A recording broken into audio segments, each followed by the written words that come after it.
Bon, ce soir, je vous avais dit qu'on vous parlerait de l'Eucharistie. Mets-toi un petit peu plus loin que ça, là, pour qu'elle puisse passer. Mets-toi un petit peu plus au bord. Bon.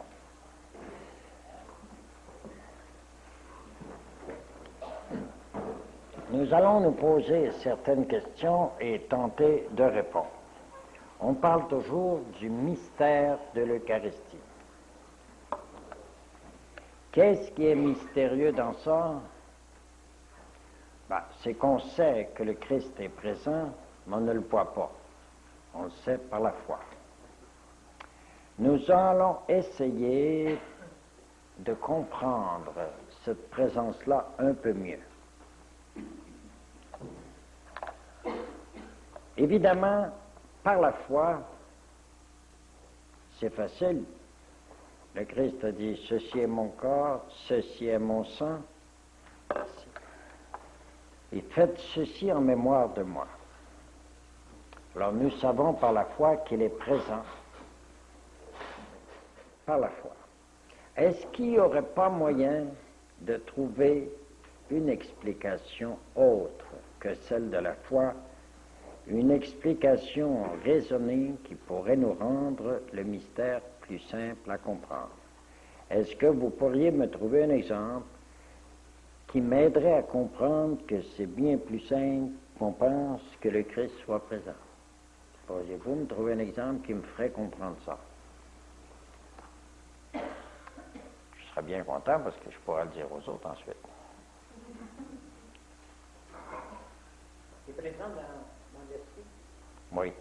Mais pour me faire comprendre qu'il est là présent et que c'est pas bien compliqué, je ne parle pas de la foi. Si on le sait, il le dit. Mais pour me le faire comprendre à une âme simple, comment vous allez vous y prendre pour me trouver un exemple qui me ferait comprendre ça très bien, pas mal bien? La sève dans l'arbre. Oui, mais qu'est-ce que tu veux dire avec ta sève dans l'arbre, là? La sève, on la voit pas dans l'arbre. La sève, on voit ses fruits. Est-ce que tu vois les fruits de l'Eucharistie? On peut les voir, c'est pas facile. Alors, il faudrait me trouver un exemple là, qui convainque tout le monde. Oui? C'est pas plus difficile à Dieu de descendre dans le pain qu'à une âme humaine de descendre dans un corps. Alors, tu veux dire que tu ne me donnes pas beaucoup d'explications. Il faut que je trouve les explications moi-même par méditation, par prière à l'Esprit Saint. Tu ne me donnes pas beaucoup d'explications. Tu me donnes ça comme un gars qui le savait, puis tu ne me donnes pas d'explications, puis moi je ne le sais pas, il me faut des explications. Est-ce que tu veux dire, avec ça, que ici il s'agit d'une chose matérielle, et par la présence de Dieu, ça devient vivant. Vois-tu, par la présence de Dieu. Et pour me faire comprendre ça, qu'une âme vivante, que le Christ est vraiment de l'âme dans le corps, est-ce que vous considérez que quand vous êtes en vie, c'est un mystère? Est-ce que vous savez quand l'âme part, on va mener le corps au cimetière? Parce que ça devient un paquet de terre, comme c'était avant. Parce que votre corps, vous faites ça avec des carottes, des choux, un peu de pain, un peu de sirop d'érable au printemps, puis comme ça. C'est comme ça que votre corps est fait. Votre corps, il est purement matériel. Qu'est-ce qui le rend vivant? L'âme. Il devient un être vivant. Les deux ensemble sont un être vivant. Et pourtant, l'âme rend vivante la matière. Donc, ça ne pose aucune espèce de problème pour le Christ de rendre cette matière-là vivante. Si nous, en venant, quand l'âme arrive, elle rend la matière vivante, c'est pas plus difficile pour le Christ de faire matière vivante avec quelque chose de matériel. C'est la même chose. Alors, ça simplifie la compréhension du mystère, que c'est pas compliqué pour Dieu de faire ça. C'est ce qu'on fait, nous autres, quand on vient sur la terre. On se fabrique un corps pour rendre cette matière-là vivante. Et si l'âme s'en va, On envoie ça au cimetière. Un paquet de terre. Puis... Alors, c'est aussi simple que ça. Christ, il est là et c'est facile à comprendre. C'est pas un mystère du tout qu'on ait une âme et que si elle s'en va, on meurt. Tout le monde sait ça. Il n'y pose pas de problème à personne qu'une âme spirituelle puisse rendre vivant un corps physique. Bien, c'est la même chose. Christ est là, peut rendre vivant cette matière-là, de la même façon que notre âme rend notre corps vivant. Alors, ça simplifie pas mal le mystère.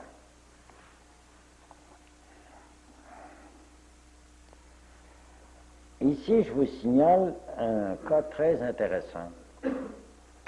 C'est le cas du miracle de Luciano. C'est pas mal intéressant. Ça, c'est une hostie qui est conservée depuis le 12e siècle, je pense. Peu importe, ça fait des centaines d'années. Et elle est toujours parfaitement conservée. Alors, il y a des savants qui ont demandé pour prendre une petite parcelle de ça pour l'examiner au microscope. Alors, ils l'ont fait, cherchant qu'est-ce que c'est ça. Et savez-vous avec quoi ils sont sortis? C'est par amour que Dieu est resté là. Hein? C'est l'amour divin manifesté qui est le Christ, qui est là dans l'hostie. C'est par amour qu'il est là. Ils sont arrivés avec ceci, la conclusion que ce qu'ils avaient vu là, c'est un petit morceau du nerf du cœur. L'amour symbolisé par le cœur. Hein? Un petit morceau du nerf du cœur. Formidable. Et ça vient ajouter à la démonstration pour satisfaire notre intelligence. Voyez-vous? Évidemment, nous le savons par la foi, ça règle tout, mais c'est très intéressant d'avoir des confirmations de cette manière-là. Maintenant, êtes-vous capable de me dire, essayez de tomber juste là. Pourquoi Dieu est là présent dans l'hostie? Pourquoi?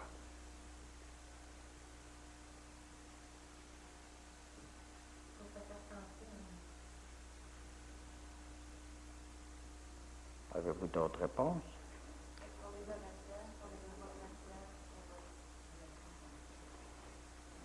Non, ça ne me convainc pas. Ah, pour nous nourrir, point. N'avez-vous pas lu? Je suis le pain vivant descendu du ciel. Celui qui mange ma chair et boit mon sang aura la vie éternelle et je le ressusciterai au dernier jour. Le premier but, c'est nourrir. Maintenant, demandez-vous, quand vous mangez, à quoi ça sert? Donner des forces. Bon, lorsque vous mangez, vous avez travaillé et vous avez faim. Alors, vous refaites les forces que vous avez dépensées. Vous refaites vos forces. En puisant de l'énergie dans la matière, vous refaites vos forces. Bon. Il y a une autre raison. L'enfant, lui, qui mange, peut refaire ses forces, mais il faut grandir en plus. Alors, au point de vue spirituel, c'est pas difficile de démontrer que nous ne sommes que des petits-enfants qui commencent à grandir. Est-ce qu'ils ont besoin de force pour se nourrir et pour grandir? Il faut qu'ils refassent leur force et qu'ils grandissent en même temps. Les deux. Est-ce qu'au point de vue spirituel, on a besoin de refaire ses forces? Comment ça? Comment ça?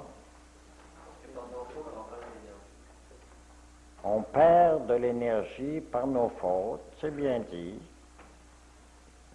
Ensuite, qu'est-ce qu'on pourrait dire? On vient se nourrir de la parole de Dieu. Oui, nourrir, mais là, tantôt, on parlait de refaire les forces, là. Alors, on le fait dans l'Eucharistie en renouvelant nos forces parce qu'au point de vue spirituel, on en a besoin. On en a besoin aussi, refaire ses forces, mais je demandais comme explication, est-ce qu'on a besoin, au point de vue spirituel, de refaire ses forces? Il ne faut pas que vous me disiez seulement oui, il faut que vous me l'expliquiez.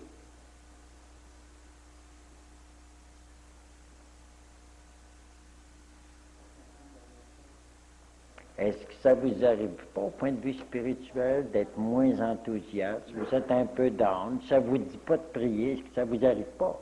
Pour moi, ça vous arrive pas parce que personne n'a signalé ça. Je trouve ça beau que ça vous arrive jamais. Mais bon, il faut que vous soyez déjà très avancé, je vous félicite. Alors, il vient nourrir premièrement, deuxièmement, refaire les forces spirituelles. Et souvent, dans l'Eucharistie, puisqu'il vient refaire les forces et que c'est le Fils éternel, le Verbe de Dieu qui est incarné sur la terre, c'est le Verbe créateur qui a créé tous les mondes. Alors, est-ce que ça peut avoir un certain intérêt qu'il soit le créateur pour venir communier?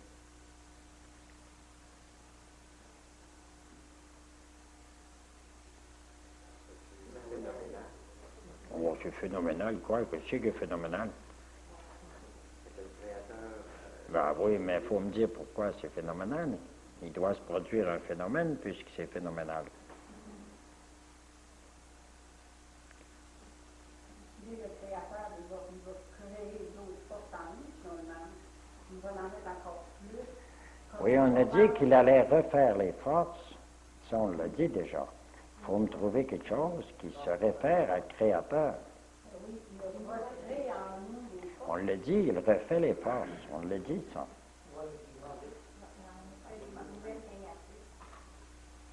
Oui, ça, c'est une affirmation, là.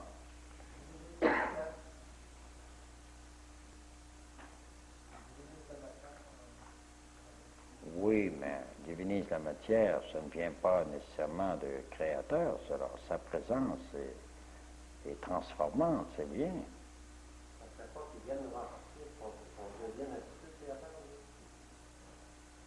Non, ça, on l'est au départ, c'est parce qu'on ne le sait pas. Mais comme créateur, il vient. Alors, quel pourrait être son rôle? Je vais vous en compter une.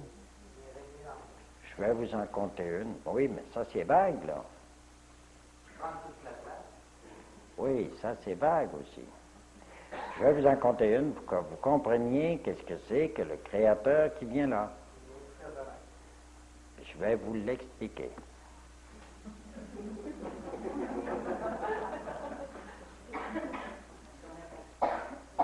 À Lourdes, une fois lors d'un pèlerinage, le cardinal Mercier de Malines, qui avait une foi extraordinaire, ça peut arriver même aux cardinaux, avait une foi extraordinaire, il dirigeait un pèlerinage à Lourdes. Puis, un grand pèlerinage annuel, je ne sais pas, je pense que c'était à la fête de Rome de Lourdes, puisqu'il était là, il dirigeait la cérémonie. Et après la cérémonie, il a été imposé dans la procession avec l'ostensoir, il allait toucher à chaque malade, ce qui était une grosse besogne parce qu'il n'y en avait pas mal. Puis quand il y a un malade qui meurt là, des fois ils en amènent à toute extrémité, là, mais qui veulent absolument aller à Lourdes, alors ils les amènent, et s'il y en a un qui meurt pendant la cérémonie, à ce temps-là, ben, il le laisse là, mais il s'étend dessus une couverte blanche. On n'impose pas le Saint-Sacrement aux morts. Il est mort, on continue, on passe, c'est tout. Alors, le cardinal Mercier, en faisant son imposition avec l'ostensoir, s'aperçoit que l'autre, pas tout à fait en avant, l'autre à côté, qu'on vient d'étendre un linge blanc dessus. Il s'avance direct là. Il met l'ostensoir dessus, l'autre sursaute et se lève guéri. Imaginez-vous le chaud. Elle sursaute et se lève et est guéri. Saute sur son lit, descend du lit, descend de sa civière. Voyez-vous, je suis la résurrection et la vie. Alors, il vient refaire, même physiquement, recréer nos corps. Donc, nous guérir avec la foi. Est-ce que le Christ qui est là vivant aujourd'hui dans l'hostie, celle-ci n'est pas consacrée, mais ça va venir, est-ce qu'il est moins puissant qu'il était quand il était à Nazareth ou à Jérusalem? Est-ce qu'il nous aime moins que dans ce temps-là? Est-ce qu'il est moins miséricordieux? Est-ce qu'il est moins prêt à nous pardonner? Moins prêt à nous aider? Voyez-vous, c'est le Dieu Tout-Puissant qui est là. Alors, c'est pas surprenant s'il vient comme miséricorde, comme amour, qu'il vienne nous aider, nous repêcher et qu'il vienne aussi guérir. C'est pas surprenant, c'est le même. Quand Christ passait son temps sur la terre à guérir et à prêcher, il guérissait les âmes et les corps. Est-ce qu'il a changé? Il n'a pas changé.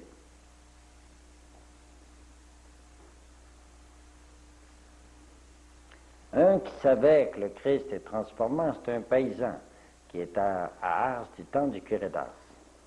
Il avait l'habitude de venir, quand il n'y avait pas d'ouvrage, il s'en venait, puis il se plantait devant le Saint-Sacrement à Sainte-Table à genoux là, puis il restait là 1 heure et demie. Puis à un moment donné, le curé d'Ars lui dit, « Mais qu'est-ce que tu as tant à lui dire pour être là pendant 1 heure et demie? Qu'est-ce que tu as tant à lui dire? » Mais il dit, « J'ai rien à lui dire. Je l'avise, puis il m'avise. » C'est tout. Il restait devant le soleil pour se faire transformer, puis réchauffer. Je l'avise, puis il m'avise. C'est pas bête, hein? Il savait ce que c'était que la contemplation, lui. Ouais. Restez là 1 heure et demie, plantez là, ça c'est comment, puis regardez là, c'est tout. Alors, vous voyez, le Christ, il faut toujours voir le Christ vivant, et vivant aujourd'hui. Quand il a dit, « Voici que je suis avec vous tous les jours jusqu'à la consommation des siècles », il n'a pas fait de farce, il est là. Et en plus, il est là dans l'hostie, parce qu'il l'a dit. Ceci est mon corps, ceci est mon sang. Il avait dit de ça, je suis le pain de vie. Celui qui mange ma chair et boit mon sang aura la vie éternelle et je le ressusciterai au dernier jour. Aïe, c'est grave ça. C'est grave pour notre santé spirituelle puis pour terminer notre vie, pour aller à bonne place. C'est grave.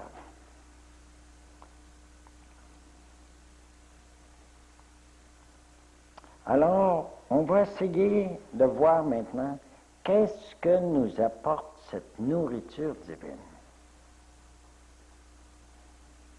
Qu'est-ce que nous apporte cette nourriture divine? Essayez de deviner ça. Qu'est-ce que ça nous apporte, ça?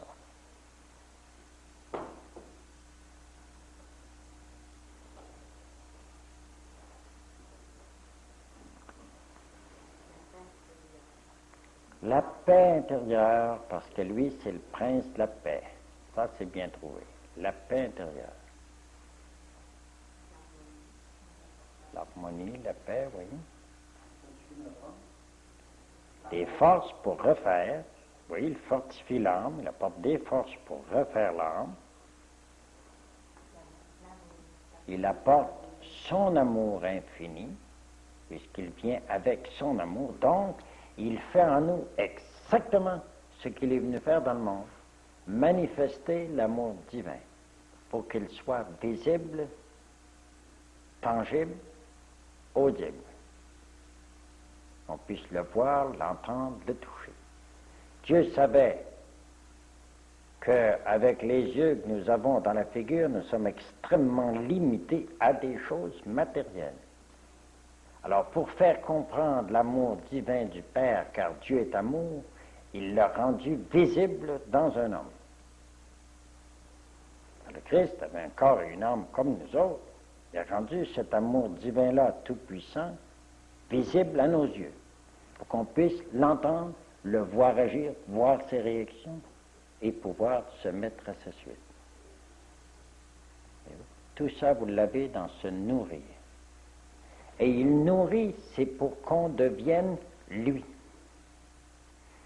Si vous mangez de la mauvaise nourriture, qu'est-ce qui arrive à votre corps? On est malade. Alors, votre santé dépend de ce que vous mangez. Est-ce que votre santé spirituelle dépend aussi de ce que vous mangez? Exactement la même chose. Il vient donc recréer notre vie spirituelle, refaire les forces perdues, les recréer, et même pour le physique, guérir. Et si vous faites une expérience, lorsqu'un bon jour vous serez bien fatigué physiquement, vous avez rendu service à quelqu'un, vous avez dépassé la mesure, vous êtes bien fatigué. Terminant dans la messe, puis demandez à notre Seigneur de refaire vos forces. Quand vous reviendrez, vous serez correct. N'a-t-il conseillé ça déjà? Quand vous reviendrez, vous serez correct. Même physiquement, il vous refait. Parce que le Christ, c'est un être physique en même temps que spirituel. Ici, il est avec son corps de ressuscité qui est invisible, mais il est là parfaitement bien. Et pas plus difficilement que l'âme est dans le corps. C'est la même chose. C'est pas plus compliqué, pas plus difficile.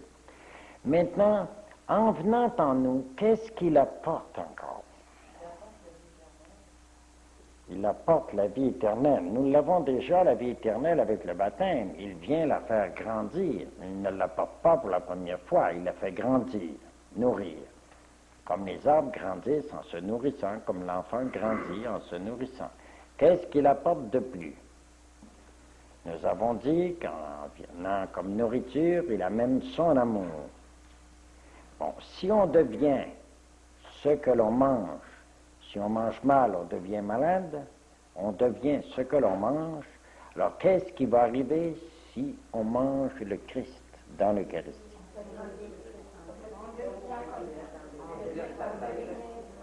On va devenir bon comme il était. Le royaume des dieux en nous. Jacques, on devient le Christ, on devient ce que l'on mange, on devient le Christ. Et le Christ, qui est-il? L'amour divin manifesté sur la terre. Donc, la plus parfaite nourriture qu'il nous apporte, c'est de nous transformer peu à peu en amour. Est-ce que la nourriture que vous donnez à un enfant le fait grandir jusqu'à 20 ans avec 3 repas? Oui, seulement 3 repas, puis là, il grandit jusqu'à 20 ans. Ah! 3 repas, plus 3, plus 3, plus, ça fait 1000 par année, pendant 20 ans, ça va faire 20 000 repas à part de crémage de l'air, du sucre, crème, du chocolat. Voyez-vous? Alors, dans chaque fois que vous communiez, il renforce, il solidifie, mais il ne fait pas tout d'un coup. Pour cette simple raison que nous ne serions pas incapables, nous serions complètement incapables de résister à une transformation totale. Êtes-vous capable de nettoyer toute votre maison, faire le grand ménage avec un coup de balai? Vous n'êtes pas capable. Trop vite. Tous les mouvements que ça vous prend pour faire le grand ménage, là, si vous faisiez ça dans 5 minutes, vous seriez mort après. Parce que vous n'auriez pas le temps de refaire vos énergies. Quand vous faites votre grand ménage, vous en faites un beau, vous êtes fatigué, vous mangez, vous reposez un petit peu, vous recommencez. Vous n'êtes pas capable de faire ça tout d'un coup. Si toutes ces fatigues-là étaient accumulées en 5 minutes, vous seriez mort. Alors, c'est la même chose spirituellement. On ne peut pas grandir vite, vite, vite, vite. C'est impossible. Est-ce qu'à l'école, on peut grandir vite? Ou bien s'il faut apprendre année par année et jour par jour. Voyez-vous? Parce qu'on n'est pas capable d'en apprendre plus. Vous ne pouvez pas, dans une heure de classe, donner la matière d'une semaine ou d'un mois. L'enfant n'y comprendrait absolument rien parce qu'il voulait qu'il ait le temps de faire des devoirs entre les deux pour voir s'il a compris, corriger, recorriger, apprendre. Alors, au point de vue spirituel, on serait absolument incapable de tout corriger tout d'un coup. Ce serait impossible pour nous autres. Alors, Dieu vient comme nourriture pour que progressivement nous puissions nous transformer et nous corriger progressivement parce que nous ne sommes pas capables de faire plus que ça, progressivement. Maintenant, il y a une autre chose que le Christ apporte avec lui dans l'Eucharistie.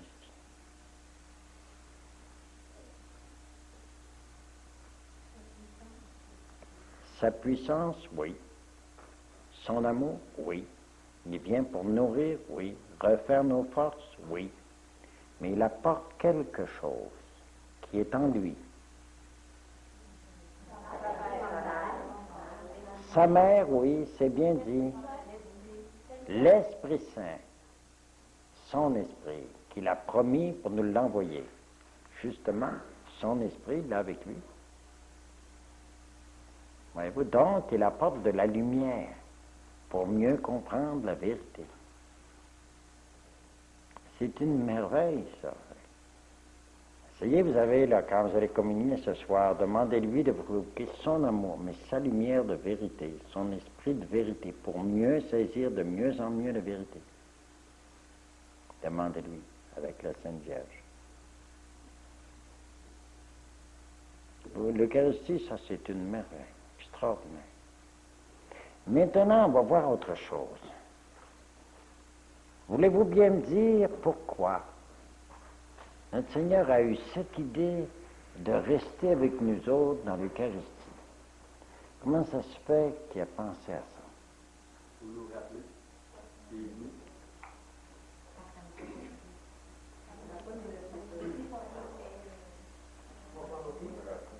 Quelle est la raison profonde qui l'a motivé à rester là? Comment? Son amour, comment ça? Parce qu'il savait qu'on y est vite. La mémoire, c'est une affaire, c'est l'amour, là.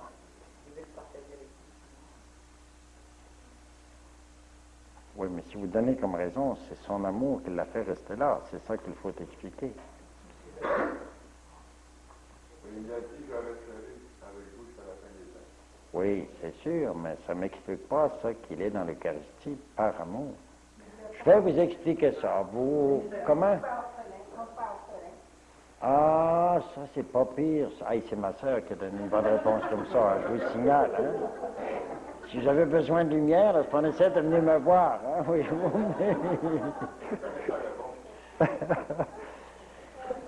voyez-vous, c'est parce qu'il nous aimait, il ne voulait pas nous laisser tout seuls. Ces pauvres petits. Ils oublient si vite, comme l'a signalé M. Damien. Ils oublient si vite. Il faudrait que je m'arrange pour rester avec eux autres, pour les éclairer, les fortifier, puis tout ça. Ils vont oublier ça, puis ils vont se fatiguer. Il n'y aura rien de visible pour me rappeler. Je leur ai dit que je restais avec eux jusqu'à la consommation des siècles. Mais mon Dieu, ils vont oublier ça aussi. Ils ne réaliseront pas que je suis présent au milieu d'eux. Je leur ai dit aussi, lorsque 2 ou 3 sont réunis en mon nom, je suis là au milieu d'eux pour prier. Mais ils vont oublier ça aussi. Il n'y en a pas beaucoup qui vont se réunir 2 ou 3 pour prier, qui vont réaliser que je suis avec eux autres. Même ceux qui le savent très bien, hein, ils ne réaliseront pas que je suis avec eux autres. Alors, il faudrait qu'on ait quelque chose de visible. Autrement, ils vont oublier ça. Alors, c'est là qu'il a pensé de se voiler dans l'hostie. Il est voilé, mais il est là, pour qu'on ait un signe visible extérieur. On sait qu'il est là. Il y a une hostie consacrée, il est là. Puis c'est le même qui est venu à Jérusalem ou à Nazareth, qui passait en faisant le bien, et qui passe encore en faisant le bien.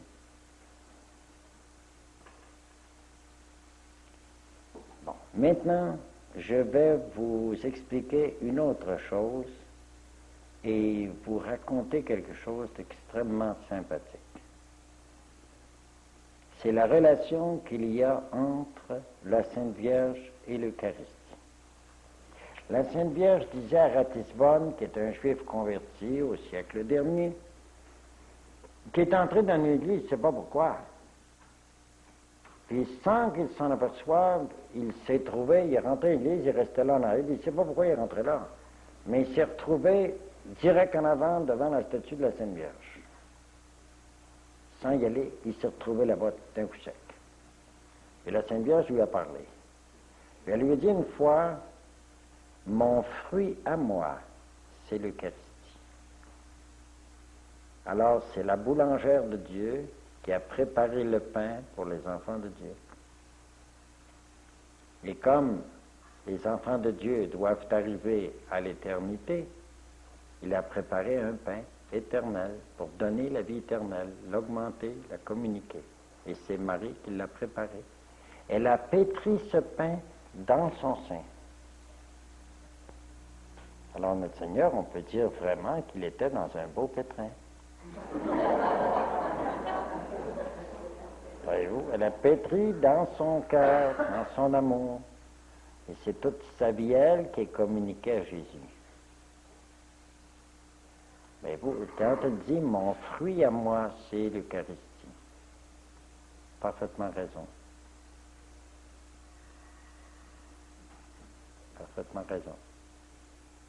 C'est elle qui a préparé ce pain. Si elle n'avait pas dit oui, Dieu ne serait pas là. Parce qu'elle a dit oui, Dieu est là. Ça, c'est merveilleux de penser que la Sainte Vierge doit être bien proche, bien proche de nous autres quand on dit la messe. Parce que c'est son fruit à elle, ça. Et vous, la merveille, dans la grotte de Bethléem, est-ce que c'était propre? Est-ce que la grotte était propre? Non, c'était un refuge, ça, où les bergers y allaient, avec leurs troupeaux quand il faisait mauvais ou trop froid, ce qui arrivait rarement, mais arrivait. Alors ils s'en allaient dans cette grotte-là qui était grande, à peu près comme la chapelle ici, ils tombaient les moutons là-dedans. Alors il a passé la nuit, il s'en retournait ensuite, dans la plaine, en bas. Je suis allé à Nazareth, moi. J'avais une grande grotte comme ça. Elle n'est pas plus propre qu'avant. Mais on est mieux que dehors. Alors, je me dis souvent, moi, la grotte, elle était sale. Elle était sale, avec toutes sortes de cochonneries, de la laine, peut-être du fumier en quelque part, et tout, c'est tout. Mais ça, c'est pas des péchés. Est-ce qu'on n'est pas un peu plus sale que ça, nous autres? Mais Dieu vient encore dans la grotte. Il va être heureux d'être en nous. Pourquoi il était bien, Bethléem? Le temple le plus parfait qui soit était là. Marie. Mais à part de Marie, qu'est-ce qu'il pouvait y avoir pour l'intéresser dans cette grotte-là? Qu'est-ce qu'il pouvait y avoir pour l'intéresser?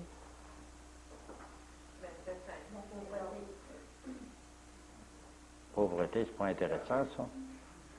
Il n'y a pas d'autre chose pour l'intéresser, là? Ah! Elle se réveille, là. C'était simple, tu avais raison.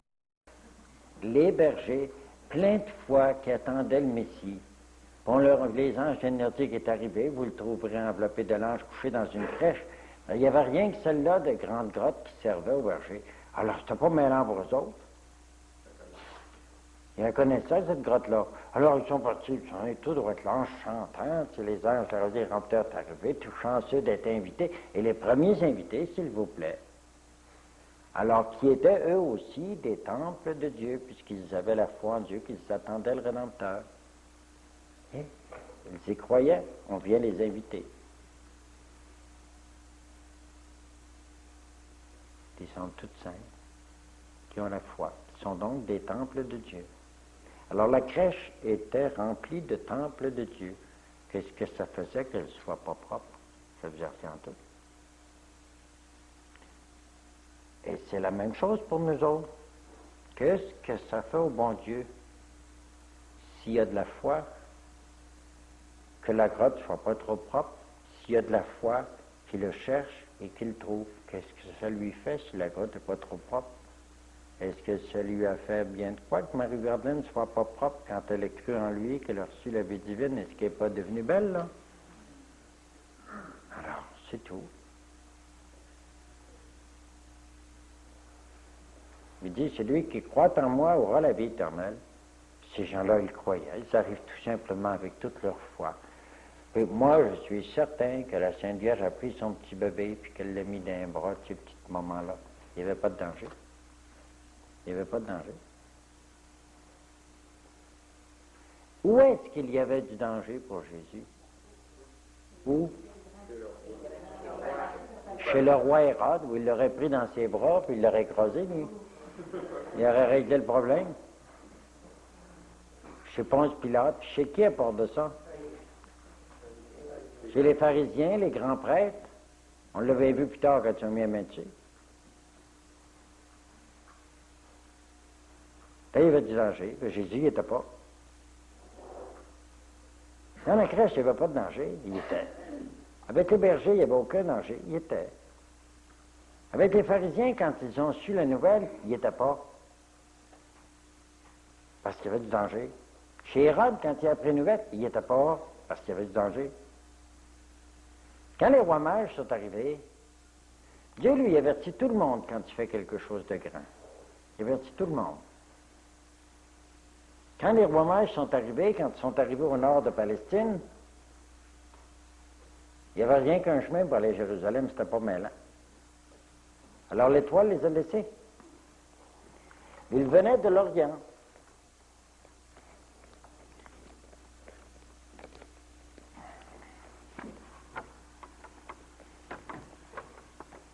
Voyez-vous, la Palestine, là, c'est pas très grand. Ça, ici, vous avez la Turquie, là, puis la Palestine, comme ça. Ici, vous avez le Liban, vous avez en arrière la Syrie, et vous descendez, c'est la Palestine, puis vous vous rendez pour aller en Égypte. Alors, ici, il y a un désert. Il y a une frange comme ça, là, qui est un désert d'Arabie. Alors, ceux qui venaient d'Orient, là, étaient obligés d'aller passer par le nord de la Palestine. Ils entraient ici, mais rendus ici, il n'y avait rien qu'un chemin pour aller à Jérusalem. Alors, l'étoile qui les avait guidés a disparu, rendue ici. Pourquoi l'étoile a-t-elle disparu? Ça, c'est intéressant. Ça, je suis sûr qu'on ne vous a jamais dit ça. Pourquoi l'étoile a-t-elle disparu?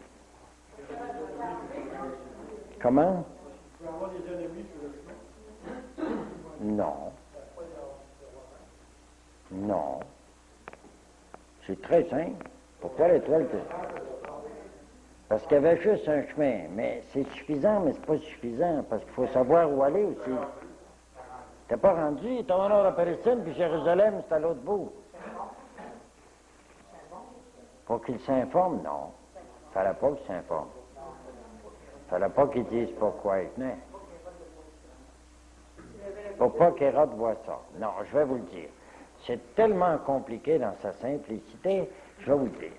C'est que s'ils ont l'annonce en Orient que le roi des Juifs est né, il n'y a rien qu'une place où il peut naître, au palais du roi. Alors, c'est très simple, pas besoin d'étoiles pour se rendre à Jérusalem, s'en aller au palais du roi. Ils sont en allés direct. Ils ont dit à Hérode, mais où est le roi des Juifs qui vient de naître? Nous avons vu son étoile en Orient et nous sommes venus l'adorer. Hérode, il n'a pas eu la nouvelle, lui. Alors, il dépêche, il envoie des messagers, réunit tous les pharisiens, tout le Sanhédrin, les scribes ici, on va savoir où il doit naître. Alors, un a lu la prophétie de Michée, toi, Bethléem de Juda, tu n'es pas la plus petite parmi les villes de Juda, car c'est de toi que naîtra celui qui va régir mon peuple. Ça y est, c'est à Bethléem. Bon. Alors, Hérode dit, on s'est un peu chiqué, mais la place exacte, c'est mon affaire. Alors, l'Évangile vous dit qu'il a réuni après ça les mages en secret. Là, vous voyez qu'au moment où Hérode est averti, Jésus n'y est pas. Les pharisiens, les scribes, les docteurs, les grands prêtres sont avertis en même temps, c'est Hérode qui les convoque. Mais Jésus n'y est pas. Ils sont avertis qu'il est arrivé, mais il n'y est pas. Les bergers sont venus, ils sont avertis qu'il est arrivé, mais il y était, parce que c'était pas dangereux. Chez Hérode, c'était dangereux. Avec les pharisiens, c'était dangereux. Alors, ils sont avertis, mais il n'y est pas. Puis ceux qui les avertissent ne peuvent pas dire où il est. Les rois mages ne peuvent pas le dire, ils ne savent pas. Ils viennent nous informer, justement. Puis là, ils viennent d'apprendre de la bouche des pharisiens où il est, à Bethléem. Alors, ils sont partis pour Bethléem, puis Hérode, lui, pour pas que ça paraisse, il leur dit, il y a un mot latin, sussurrabatur, ça veut dire qu'il a essayé de leur sucer, là, bien précisément quel jour l'étoile était apparue. Ils s'en rappelaient, c'était des astrologues, ils s'en rappelaient, ça. Alors, il avait donné le temps exact. Ça faisait l'affaire d'Hérode pour savoir quel âge qu'il avait. Pour tuer les enfants qui avaient à peu près cet âge-là. C'est pas bête, hein? Alors, il les envoie à Bethléem. Allez-y à Bethléem, vous autres, puis quand vous l'aurez trouvé, ben, vous viendrez me voir, m'avertir pour que moi aussi, j'aille l'adorer avec mon couteau. Voyez-vous? Alors, les mages, ils ont toute bonne foi, ils s'en vont à Bethléem, mais où aller? L'Évangile vous dit que l'étoile est réapparue. Elle n'avait besoin. Parce qu'il fallait que Hérode puis les pharisiens, l'autorité légitime de l'Église, soient avertis. Et le roi soit averti. Mais là, c'était dangereux, le petit gars n'était pas. Alors, ils s'en vont là-bas, puis c'est marqué que l'étoile s'est arrêtée au-dessus de la maison où était l'enfant. Là, il n'y avait pas de danger, il était roi mage. Il venait pour l'adorer, il apportait des présents, il n'y avait pas de problème.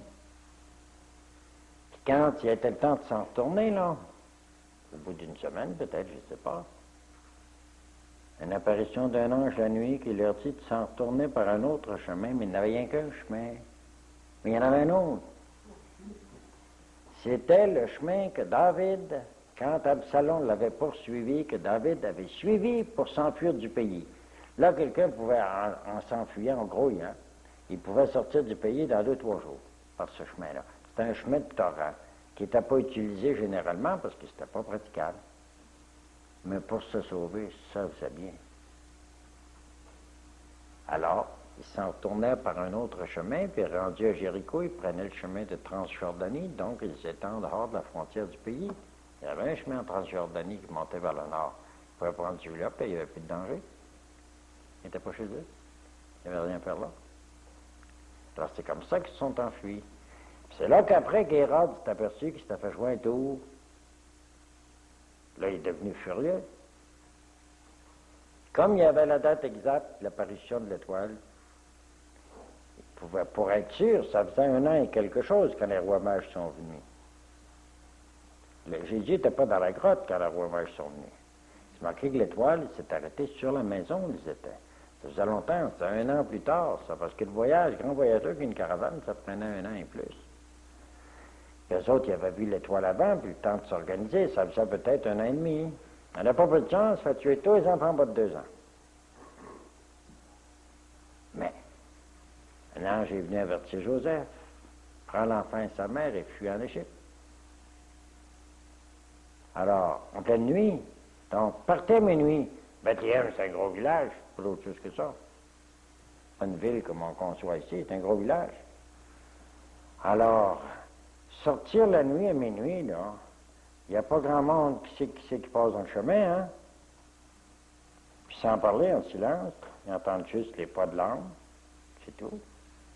Alors, avec 1 heure, ils sont sortis du village, ça fait longtemps, ils prennent la route d'Égypte, la route d'Hébron, qui était très connue. Hébron était plus au sud que Jérusalem, vers l'Égypte. Ensuite, ils bifurquaient là, pour aller en Égypte. Le lendemain midi, il était sûrement passé Hébron. Ensuite, le lendemain midi, il y a à peu près 25 000. S'ils marchent toute la nuit, l'Hébron est dépassé aux petites heures du matin. Hébron dépassé, c'était sur le chemin d'Égypte, il n'y avait rien d'intéressant là. Là, il n'y a aucun danger qu'ils envoient la police en arrière. Personne ne savait que le bord était pris. Puis personne ne savait qu'ils étaient partis en plus. Personne ne savait qu'ils étaient partis. Alors comment qu'Hérode envoie des messagers pour savoir ci ou ça? Il ne peut pas rien savoir, personne ne sait. Il ne peut pas se douter pas en tout que l'enfant est parti. Alors lui, quand il a ordonné le massacre, il ne se doutait pas du tout de... Il peut massacrer tous ces enfants-là, puis Jésus s'en allait avec ses parents en Égypte. Alors il manquait son cours royalement. Et moi, il y a une chose que je n'ai jamais comprise. Comment ça se fait que 12 ans après, cet enfant-là se présente au temple, puis il émerveille tous les docteurs, puis il n'y en a pas un imbécile qui a soupçonné que peut-être c'était l'enfant qu'on avait manqué de tuer.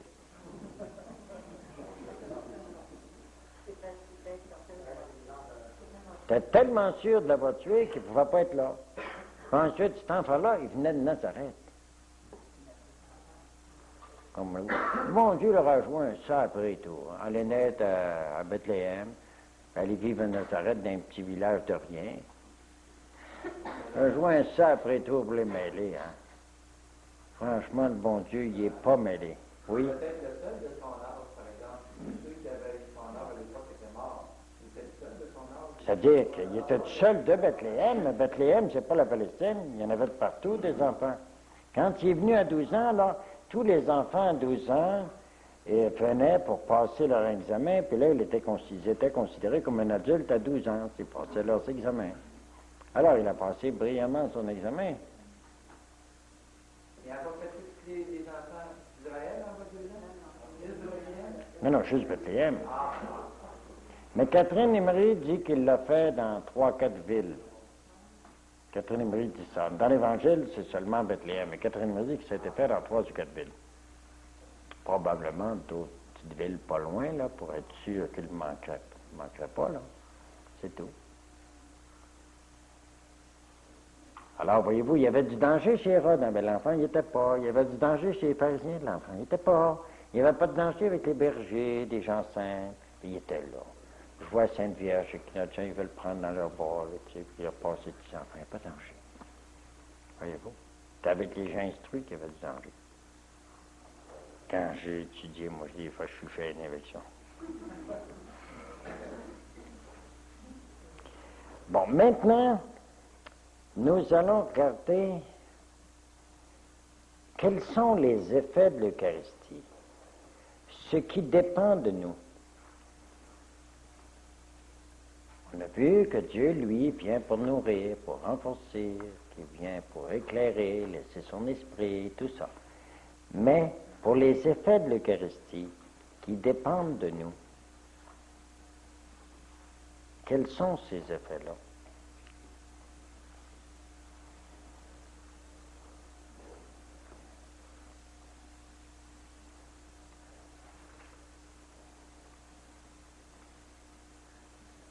Bien, vous pouvez dire ceci. Les effets de notre côté, ça dépend de la grandeur du verre. Si vous avez un petit verre, vous pouvez recevoir un petit peu d'eau. Si vous avez un grand verre, vous pouvez recevoir plus d'eau. Ça dépend donc de nos dispositions. Si on vient avec la foi des bergers, sachant bien que le Christ est là, aussi bon, aussi puissant, aussi miséricordieux qu'il était à Nazareth ou à Jérusalem, Allah, j'ai besoin de toi, Seigneur, j'ai besoin de lumière, j'ai besoin de force, j'ai besoin de guérison spirituelle, physique aussi, si c'est ta volonté, mais spirituelle, ça je la veux. Physique, si c'est ta volonté, mais l'autre, je la veux. Ça, il n'y a aucun risque avec ça. Voyez-vous? Maintenant, il y a une chose qui est bien sympathique. C'est celle-ci. Dans quelle mesure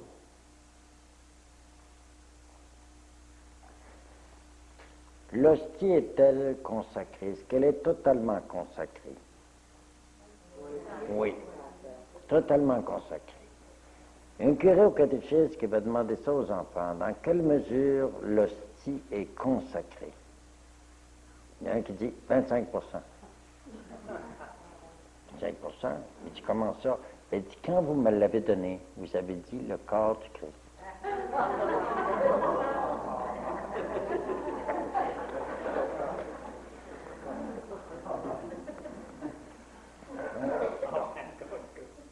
Alors, le Christ, l'hostie, elle est totalement consacrée. Et nous, dans quelle proportion sommes-nous consacrés? Dans quelle proportion sommes-nous divinisés? Dans quelle proportion?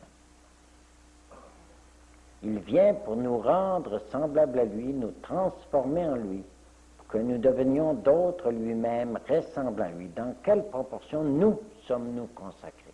Dans quelle proportion sommes-nous devenus Christ?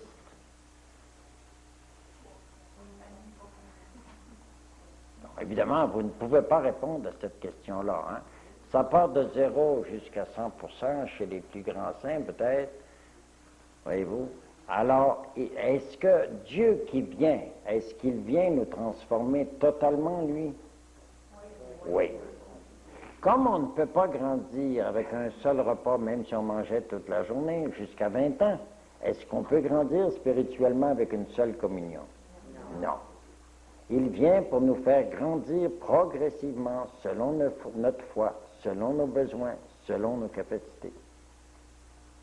C'est parfaitement proportionné ce qu'il vient nous apporter. Parfaitement proportionné. Et cette vie divine qui est en nous, il vient la faire monter doucement selon nos forces.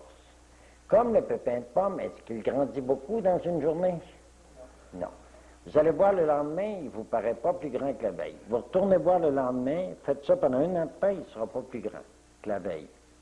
Mais à la fin de l'année, il va avoir grandi là de même. Et pourtant, vous avez vu tous les jours, et vous ne l'avez pas vu plus grand une journée sur l'autre. Notre vie spirituelle, c'est la même chose, elle se développe de façon continuelle, mais on ne peut pas voir d'une journée à l'autre la différence. Mais vous pouvez voir, par exemple, quand vous avez fait une session comme celle-là, vous pouvez vous apercevoir, surtout si c'est votre première session, que vous ne voyez plus les choses comme avant. Ça, vous êtes capable de vous en apercevoir. Puis, si vous voulez voir encore mieux, si ça fait 2, 3 ans, 4 ans qu'ils viennent ici, il y en a même qui c'est la 12e année qu'ils viennent ici, hein. Puis, ils en savent pas plus que les autres. Hein. Je les nomme pas, mais je peux regarder, tu sais. Il y en a qui c'est la 12e année. Alors, voyez-vous, Dieu nous fait grandir progressivement. Et nous n'avons aucune idée de ce que c'est que la perfection. Aucune idée parce que nous sommes trop loin. Aucune idée. On sait ce que c'est qu'être parfait, on va devenir parfait. Mais c'est tout ce qu'on sait. On sait des mots. Mais être parfait, on ne sait pas ce que c'est, on ne l'a jamais été. On n'a pas d'expérience dans ça. Voyez-vous? La perfection, c'est quelque chose d'extraordinaire. Alors, ça nous prend beaucoup de temps, mais avec l'aide de Dieu, c'est possible. Si le Christ a dit « Soyez parfaits comme le Père Céleste est parfait », c'est parce que c'est possible. Et je reprends mon exemple de la montée sur la montagne. Chaque pas que vous faites, vous êtes plus proche du sommet. Regardez pas en arrière pour vous dire « J'aurais bien dû partir 2 heures avant ou 3 jours avant ou avant ça. » Regardez pas en arrière. Regardez juste en avant. Dites, là aujourd'hui, je fais des petits pas et chaque pas me rapproche des sommets. Regardez en avant. Le progrès, il est en avant et non pas en arrière. Regardez en avant. Et montez, montez, montez, montez. Et imaginez-vous la différence maintenant dans votre cheminement. Avoir quelqu'un comme la Sainte Vierge et aussi les anges et les saints qui sont merveilleux pour nous aider. Pour nous aider à monter, nous inspirer, nous guider, nous inspirer une crainte s'il y a quelque chose qui ne va pas là et tout, pour que nous puissions marcher. Ils ne font jamais les choses à notre place, mais ils nous guident, ils nous aident, ils nous préviennent. Et ça, c'est merveilleux. Et merveilleux d'avoir la Sainte Vierge pour lui demander son cœur pour communier. Là, nous sommes certains que dans la crèche, il y aura un temple lumineux avec nous. Voyez-vous la différence si vous cachez dans le cœur de la Sainte Vierge pour communier, la merveille qui se fait. Dieu vient dans son temple préféré. Alors, ce soir, dans notre messe, nous allons demander de devenir des âmes totalement consacrées, capables à leur tour de nourrir d'autres âmes, de leur apporter quelque chose de Dieu, pour que personne passe près de nous sans emporter quelque chose de Dieu.